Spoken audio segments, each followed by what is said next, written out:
Hello student, our today's topic of discussion is semi-conservative replication, experimental confirmation for semi-conservative replication. Before going towards the experimental confirmation, we must know about the semi-conservative replication.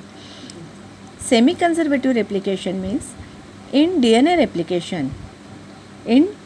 replication process, the newly formed strand, for example, this one is the newly formed strand.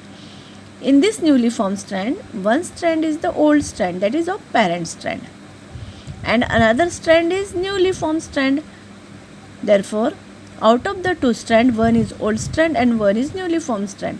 Means this type of method of formation of new strand is called semi-conservative replication.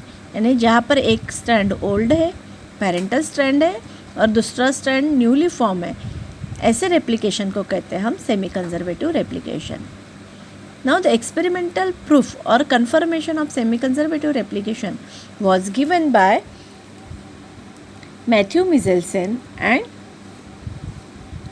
Franklin Stahl in 1958. ये दोनों ने proof किया.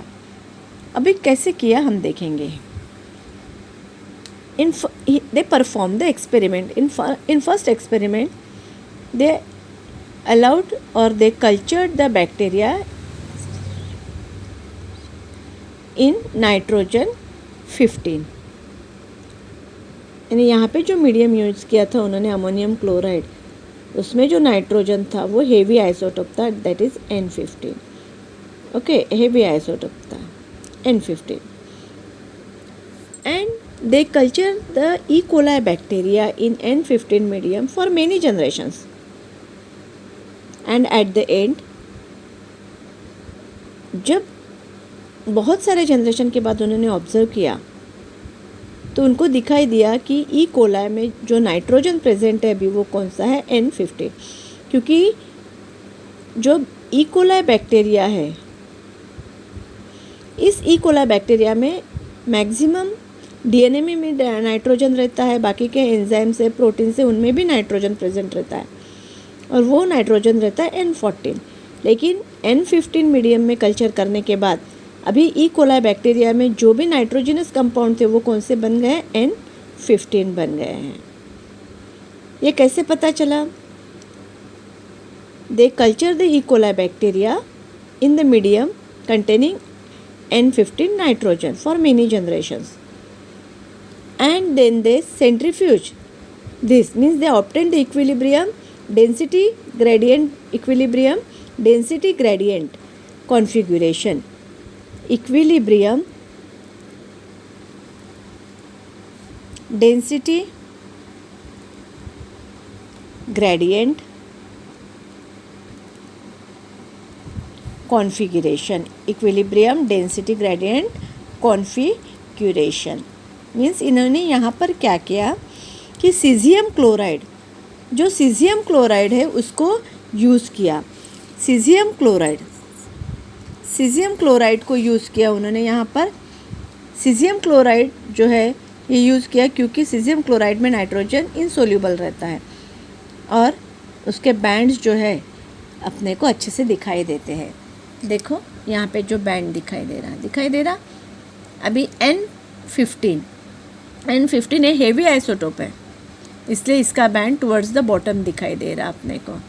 ये band किसका है, DNA का है. Okay, तो यहाँ पे जो डीएनए है वो डीएनए में जो भी नाइट्रोजन प्रेजेंट है वो कौन सा है, N15 आइसोटोप का, और हेवी होने के कारण उन्होंने बॉटम की ओर बैंड तैयार किया है. अभी जो हमारे पास जो ई कोलाई है, ई कोलाई का जो डीएनए है उसमें कौन सा नाइट्रोजन है, N15. यहाँ तक हो गए हमारा experiment number 1. Now next experiment. उन्होंने नेक्स्ट एक्सपेरिमेंट में क्या किया, now they allow the E coli bacteria having N15 nitrogen, और they culture this E coli bacteria having N15 nitrogen into the medium containing N14 nitrogen. अभी इस medium में culture किया. इस मीडियम में कौन सा नाइट्रोजन है, N14 आइसोटोप है, N14. आया समझ में? अब क्या होता है देखेंगे आफ्टर 20 मिनट्स. 20 मिनट्स के बाद क्या होता है हम देखेंगे. अभी 20 मिनट क्यों लिया, क्योंकि बैक्टीरिया जो है अपनी फर्स्ट जनरेशन कंप्लीट करने के लिए, यानी फर्स्ट रिप्रोडक्शन उनका होने के लिए उनको 20 मिनट्स लगते हैं। 20 मिनट्स में अपने को एक बैक्टीरिया से 2 बैक्टीरिया मिलते हैं, यानी उनका रिप्रोडक्शन जो है फर्स्ट जनरेशन जो है वो 20 मिनट में कंप्लीट होती है। तो वो बैक्टीरिया को अगर हमने ऑब्जर्व किया तो हमको क्या दिखाई देगा कि इसका जो डीएनए है, देखो इसका जो डीएनए है, तो इसके डीएनए में हमको दिखाई देगा, ये मान लो कौन सा है, पहला हमारा N15, कौन सा है, N15। और इस N15 जो है वो हमारा पहले वाला है, और यहाँ से उन्होंने नाइट्रोजन N14 उठाया। ओके, तो ये N14 है, जो रेड कलर का जो है वो कौन सा है, N14 है। यहाँ पर लिख रही हूँ N14। ओके, तो 2 स्ट्रैंड्स ऐसे मिले कि एक में कौन सा था, N15 यानी जो पुराना था N15, और जो दूसरा मिला वो कौन सा था, दूसरा उसके ऊपर जो स्ट्रैंड था वो कौन सा था, N14। ऐसे 2 डीएनए मिले। तो दोनों डीएनए में कैसा है, एक स्ट्रैंड जो है वो पुराना है N15 और एक है न्यूली 14 यानी N14 का। तो ऐसे हाइब्रिड अपने को डीएनए मिले। तो अगेन इसका टेस्ट कैसे हुआ, सीजियम क्लोराइड डाला, CaCl2 डाला, और सीजियम क्लोराइड डालने के बाद उसको सेंट्रीफ्यूज किया, यानी equilibrium density gradient centrifugation method से, और फिर देखा कि जो बैंड आया है, बैंड कहाँ पर आया है, बीच में। क्यों, क्योंकि बीच में आया है, क्यों आया है, क्योंकि इसमें जो नाइट्रोजन प्रेजेंट है वो N14 है और N15 है ना। अगर हेवी रहता, यहाँ पे हेवी है N15 तो बॉटम की ओर आया, अगर 14 रहता तो ऊपर की ओर आता, लेकिन ये बीच में आया। इसका मतलब ये जो है ये कैसा है, हाइब्रिड है। इस स्ट्रैंड में एक N14 है जो ग्रीन कलर का दिखाई दे रहा है, और एक कौन सा है, N15 है। ये 20 मिनट के बाद का पिक्चर है, आया समझ में। अभी 20 मिनट, फिर थर्ड एक्सपेरिमेंट में क्या किया उन्होंने, थर्ड एक्सपेरिमेंट में देखो यहाँ पे मैं कर रही हूँ थर्ड एक्सपेरिमेंट में आफ्टर 40 मिनट्स देखा, आफ्टर 40 मिनट्स एंड 20 मिनट्स के बाद एक जनरेशन कंप्लीट हुई, फर्स्ट जनरेशन कंप्लीट हुई। ओके, और 40 मिनट्स के बाद क्या होंगी, उनकी सेकेंड जनरेशन कंप्लीट होगी, सेकेंड जनरेशन बैक्टीरिया की कंप्लीट होगी। तो सेकेंड जनरेशन में क्या दिखाई दिया, देखेंगे हम पिक्चर। देखो हमने जो पर्पल कलर का बनाया वो कौन सा है, N15 है हमारा, जो पहला हमारा। तो यहाँ पे N15 के कितने हैं, 2, देखो ये N15 और ये N15। ओके, रेड कलर के कितने हैं अपने पास, 2 है, जो N14 है। ये यहाँ पे N14 बना रही हूँ मैं, ये N14 बना रही हूँ, ठीक है।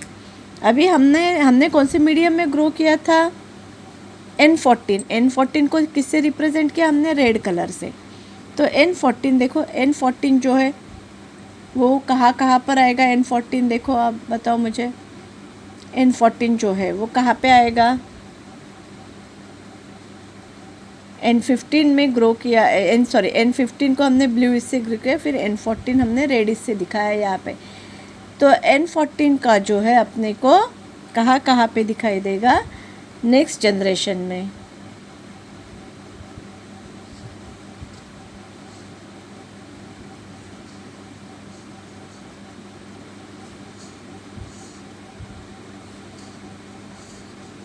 ठीक है, तो देखो यहाँ पे अपने को कितने मिले, 2 हाइब्रिड मिले और 2 कौन से है, N14 वाले, यानी नए इसमें। तो N14 वाले अपने को 2 मिले, N14 वाले अपने को प्योर 2 मिले, और हाइब्रिड अपने को 2 मिले। हाइब्रिड कितने मिले अपने को, 2, ये हाइब्रिड मिले। आफ्टर 40 मिनट्स 2 हाइब्रिड मिले। समझ में आ रहा होगा आपके। तो 40 सेकेंड के बाद देखो हमारे बुक में दिया है, देखो N14 के कितने अपने पास, 2। यहाँ पे भी हमने डायग्राम में 2 बताया है। यहाँ पर देखो हाइब्रिड कितने हैं, 2, यानी हाइब्रिड है जिनमें N14 स्ट्रैंड है और N15, यहाँ पे N15 स्ट्रैंड है। देखो यहाँ पे अपने पास भी 2 है। इसका मतलब क्या होता है कि 40 मिनट्स के बाद भी दो हाइब्रिड मिले, यानी एक न्यूली फॉर्म स्ट्रैंड है और एक ओल्ड स्ट्रैंड है, यानी यहाँ पे अगेन सेमी कंजर्वेटिव रेप्लिकेशन है। तो इन्होंने फर्स्ट जनरेशन में भी हाइब्रिड मिला, यानी जहाँ पे हाइब्रिड यानी एक स्ट्रैंड न्यूली फॉर्म है, एक ओल्ड है। आफ्टर 40 मिनट सेकंड जनरेशन में भी देखा कि एक न्यूली फॉर्म स्ट्रैंड है, एक ओल्ड स्ट्रैंड है।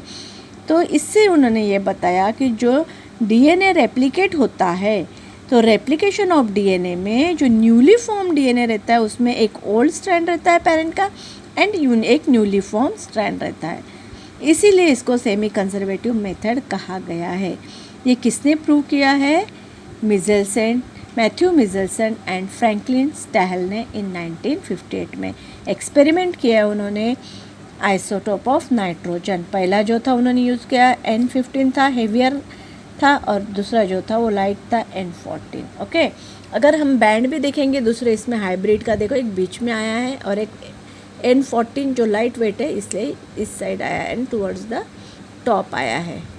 Okay, so this is all about the experimental proof given by the Michelson and Stahl.